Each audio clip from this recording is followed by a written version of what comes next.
तो दोस्तों रशिया ने भारत को अब तक की सबसे बेस्ट डिफेंस डील ऑफर की है, जिसके अंतर्गत Sukhoi Su-57 5th generation stealth fighter jet का जॉइंट प्रोडक्शन भारत के अंदर किया जाएगा।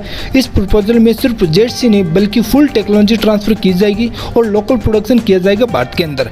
अगर यह डील आगे बढ़ती है तो प्रोडक्शन HAL की नासिक फैसिलिटी में हो सकता है, जहां पहले से सुखोई Su-30M के जेट्स बन चुके हैं। अब बात करते हैं कॉस्ट की, तो इंडिया की रिक्वायरमेंट के अकॉर्डिंग अगर इंडिया 40 से 60 जेट्स डायरेक्ट रशिया से परचेज करता है तो डील की वैल्यू लगभग $5 बिलियन से $8 बिलियन तक जा सकती है।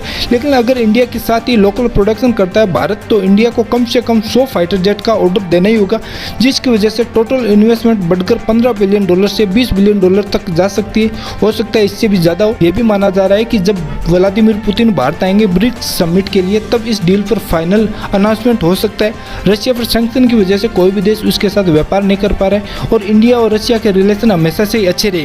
वो ये डील कैसे भी करके अपने हाथ से जाने नहीं देना चाहते हैं। यही वजह कि रशिया इंडिया की हर शर्त पूरी करने के लिए रेडी है, लेकिन ये डील इंडिया के लिए पूरी तरह से विन विन नहीं है। सबसे बड़ा कंसर्न ये है कि इंडिया का अपना एक एमका प्रोजेक्ट चल रहा है। अगर इंडिया Su-57 में हेवी इन्वेस्टमेंट करता है तो एमका की फंडिंग और टाइमलाइन प्रभावित हो सकती है। अगर इंडिया जेट्स डायरेक्ट इंपोर्ट करता है रशिया से तो कॉस्ट कम और डिलीवरी फास्ट होगी, लेकिन लोकल प्रोडक्शन में शुरुआत में खर्च ज़्यादा होगा, लेकिन लॉन्ग टर्म में जॉब्स और इंडस्ट्रियल और मेंटेनेंस कंट्रोल जैसे फायदे मिलेंगे।